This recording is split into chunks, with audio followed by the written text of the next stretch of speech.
Assalamualaikum warahmatullahi wabarakatuh. Semangat pagi semuanya. Semoga kita selalu diberikan kesehatan. Kali ini kita bahas terkait dengan studi kasus dan praktek usaha ekonomi kreatif.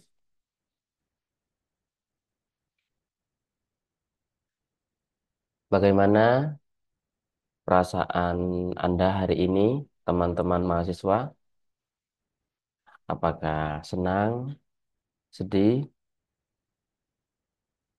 bahagia, atau bertanya-tanya, motivasi diri sendiri, meyakinkan hari ini sehat, hari ini saya bahagia, senang, sehingga melaksanakan aktivitas dengan lancar.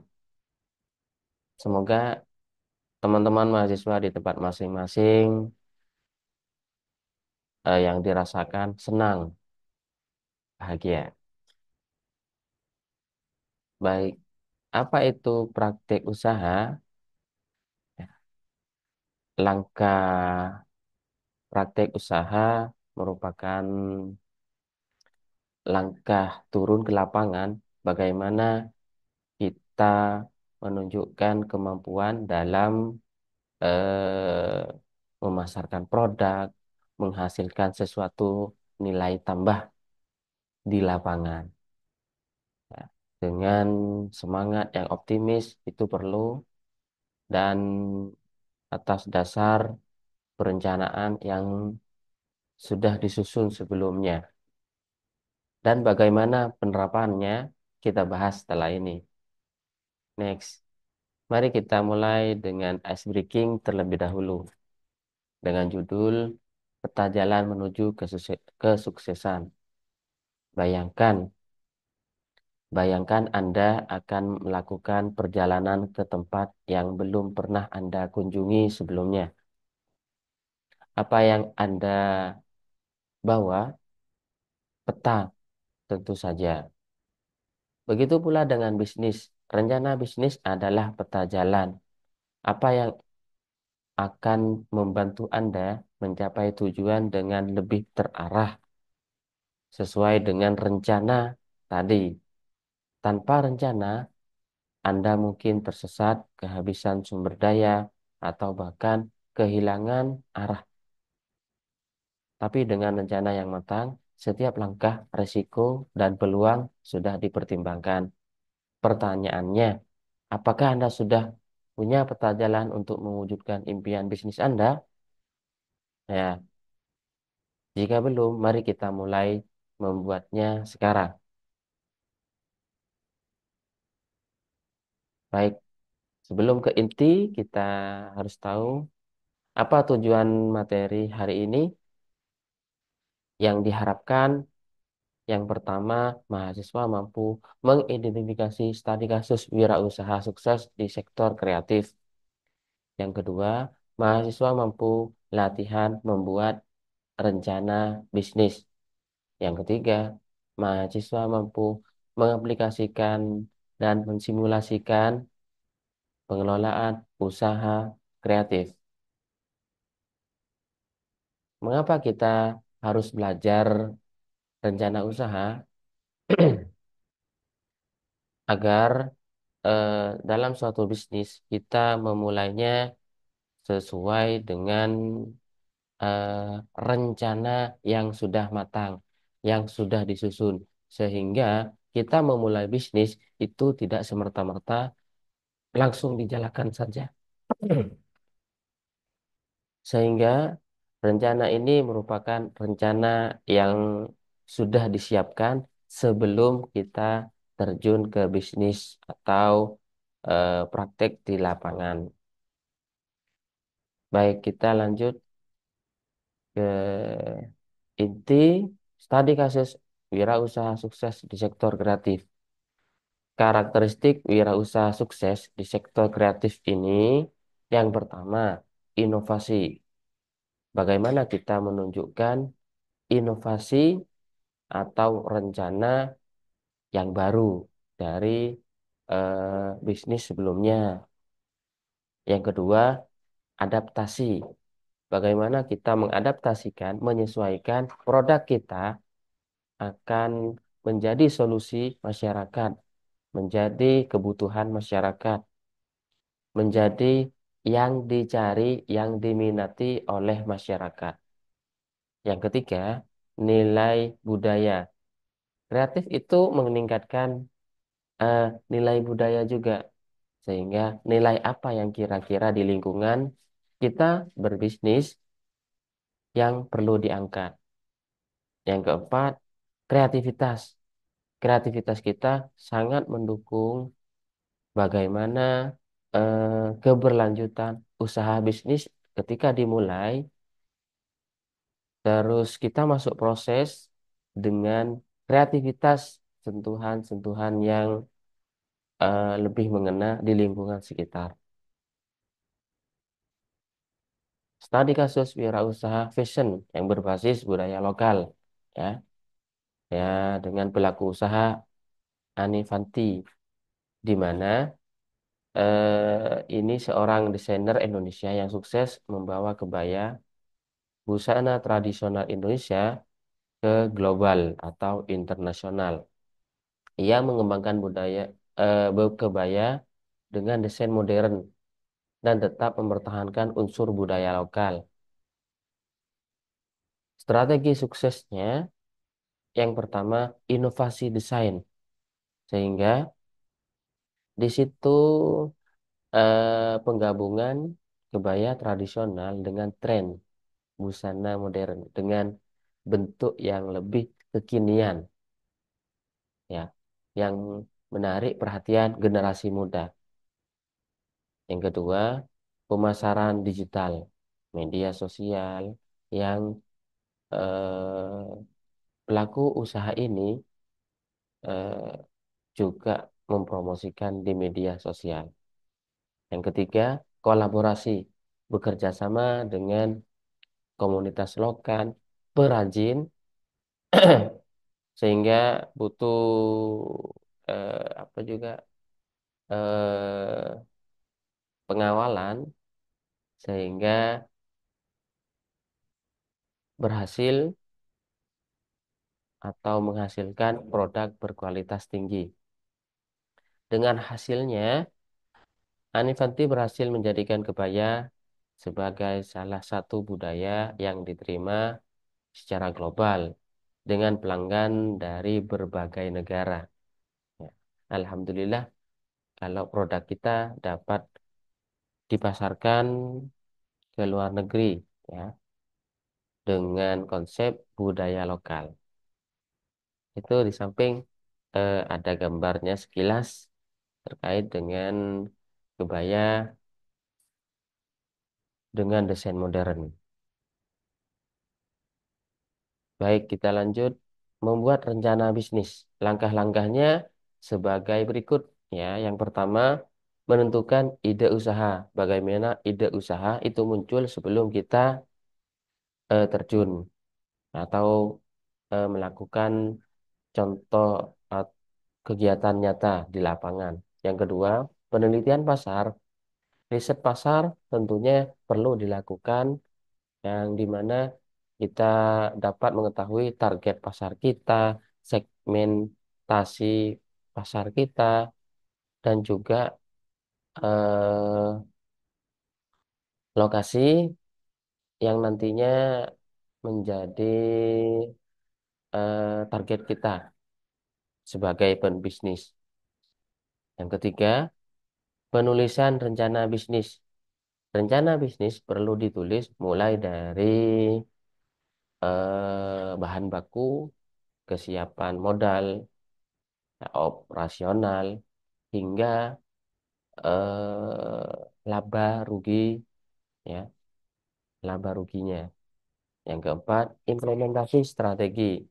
Jadi, ketika sudah turun ke lapangan, silakan bisa diimplementasikan strategi yang sudah direncanakan. Setelah itu, yang kelima, pengukuran dan evaluasi. Diukur dari pendapatan, dari resiko, dari keuntungan, dan evaluasi bagaimana sumber daya yang ada, mulai dari awal hingga proses dan di akhir sumber daya, fasilitas, bahan, SDM, dan lain sebagainya. Bisa kita dievaluasi. Baik, selanjutnya manfaat penerapan rencana bisnis. Yang pertama, kejelasan tujuan. Tentu di sini sehingga visi misi tujuan itu di pertama rencana bisnis ya harus ada dan matang. Yang kedua, peningkatan kepercayaan investor. Dengan adanya rencana bisnis, kita dapat memberikan gambaran secara fisik, tulisan, ya, sehingga investor lebih percaya. Yang ketiga, efisiensi operasional. Jadi dengan adanya rencana bisnis yang tercatat, dapat mengira-ngira pembiayaan hingga operasional, ya, dan bisa diatur secara efisien, seefisien mungkin, begitu. Sehingga juga menghemat waktu, sumber daya, memaksimalkan sumber daya, dan lain sebagainya. Baik, next, simulasi pengelolaan usaha kreatif. Tujuannya yang pertama, meningkatkan pemahaman tentang proses pengelolaan usaha kreatif secara menyeluruh. Yang kedua, melatih keterampilan manajemen seperti perencanaan, pengorganisasian, dan pengendalian. Yang ketiga, membantu mengidentifikasi risiko dan peluang dalam bisnis kreatif. Yang keempat, mengembangkan kemampuan berpikir kritis dan pengambilan keputusan berbasis data. Sehingga simulasi diperlukan sebelum kita terjun ke lapangan itu lebih bagus. Misalkan dengan produk yang kita punya, kita testimoni keluarga kita, diminta untuk mencoba, diminta untuk berpendapat, diminta untuk mengkritisi terkait dengan produk itu. Sehingga di pasaran nanti eh, kita tahu sedikit dari perbaikan yang sudah kita lakukan di simulasi. Baik, untuk selanjutnya tahapan simulasi. Yang pertama persiapan, bagaimana kita mengelola, ya, kita siapkan, ya, terkait dengan apa yang sudah dihasilkan mungkin produk, ya, atau layanan yang rencana layanan seperti apa bisa disimulasikan supaya eh, satu tidak canggung, dua tidak eh, dua meningkatkan percaya diri, ya. Tiga, kalimat yang pas ya dapat menjadikan ketepatan dalam kita mempromosikan. Yang kedua, perencanaan. Ya, perencanaan ya disusun ya bagaimana simulasi itu akan dilakukan. Yang ketiga, pelaksanaan atas perencanaan yang sudah dibuat. Yang keempat, evaluasi. Evaluasi, kritik, saran tentunya yaitu untuk membangun terkait dengan bagaimana pengembangan produk yang dipasarkan atau layanan yang akan ditawarkan kepada audiens atau pelanggan nantinya. Contoh dari simulasi Taste of Nusantara, ya, terkait dengan usaha kuliner. Latar belakang simulasi ini mengelola sebuah usaha kuliner berbasis makanan khas daerah dengan konsep modern. Dua, perencanaan, menentukan target pasar, rencana pemasaran, analisis biaya. Di situ kita contohkan penentuan target pasar mahasiswa dan pekerja muda. Ya, bisa kalau kita apa teman-teman mahasiswa bisa usaha dengan mensimulasikan temannya sebagai target pasarnya terlebih dahulu tidak apa-apa. Yang ketiga, pelaksanaan. Pelaksanaan ini terkait dengan produksi. Bagaimana produksi itu rencananya berapa porsi, berapa paket, atau berapa pieces. Ya. Yang kedua, pemasaran. Pemasaran ini terkait dengan mengadakan promosi melalui diskon. Bagaimana diskon yang direncanakan di situ. Yang ketiga, distribusi. Bagaimana pengiriman, bagaimana distribusi yang akan dilakukan mulai dari pemesanan hingga sampai kepada pelanggan. Yang keempat, evaluasi. Hasil penjualan menunjukkan 80%. Persentase yang akan ditentukan oleh kita kira-kira eh, berapa persen laba ruginya. Terus dilihat dari tantangan, manfaatnya. Ya. Tantangan, persaingan bagaimana, manfaatnya, bagaimana simulasi yang dilakukan oleh kita sangat baik ya. Tentunya untuk mengetahui kelebihan dan kekurangan dari apa yang kita pasarkan. Baik, cukup itu dari inti pematerian kali ini. Selanjutnya kuis diskusi bagi mahasiswa. Identifikasi elemen penting dalam rencana bisnis salah satu di lingkungan Anda. Pilih salah satu usaha saja dan ceritakan, tulis di kolom komentar di bawah sehingga kita dapat diskusi lebih lanjut terkait dengan rencana bisnis. Ya. Baik, next. Intisari dari pembelajaran hari ini, yang pertama karakteristik wirausaha sukses itu eh, kreatif dari inovasi, adaptasi, nilai budaya, dan kreativitas. Yang kedua, langkah-langkah membuat rencana bisnis terdiri dari tadi penentuan ide usaha, penelitian pasar, penulisan rencana bisnis, implementasi strategi, pengukuran, dan evaluasi. Yang ketiga, manfaat penerapan bisnis terdiri kejelasan, tujuan, peningkatan, kepercayaan investor, dan efisiensi operasional. Yang keempat, tahapan simulasi terdiri persiapan, perencanaan, pelaksanaan, dan evaluasi.